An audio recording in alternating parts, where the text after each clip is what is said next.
Dans ce cours, on va avoir différentes méthodes qui permettent de séparer les protéines en fonction de leur différence de pH isoélectrique. Pour commencer, un petit rappel sur le pHi des protéines. Une protéine, c'est un ensemble d'acides aminés. Les acides aminés sont des espèces amphotères, c'est-à-dire qu'ils peuvent être soit basiques, soit acides en fonction du pH dans lequel ils se trouvent. Lorsque le pH est inférieur à 7, l'acide aminé est sous forme d'un cation, avec une charge positive. Donc en milieu acide, la protéine sera un cation.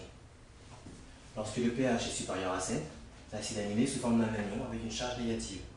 Donc en milieu basique, la protéine sera un anion.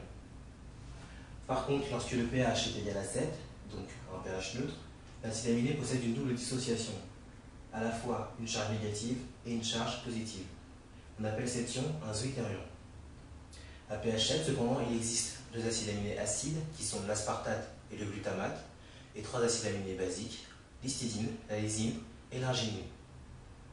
Une protéine étant une somme de différents acides aminés, elle a donc un pHi caractéristique. Maintenant, pour pouvoir séparer les protéines, on peut utiliser l'électrophorèse simple. L'électrophorèse, c'est une méthode qui permet la migration de protéines dans un champ électrique.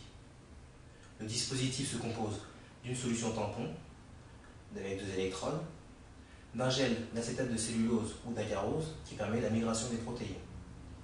Donc, à pH basique, on a vu que la protéine était un anion, donc la protéine va migrer vers l'anode d'une charge positive.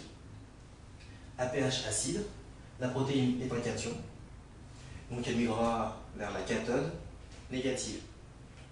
Pour révéler les protéines, on utilisera un colorant qui est le beurre de Koumassi, mais qui a pour propriété de dénaturer la protéine.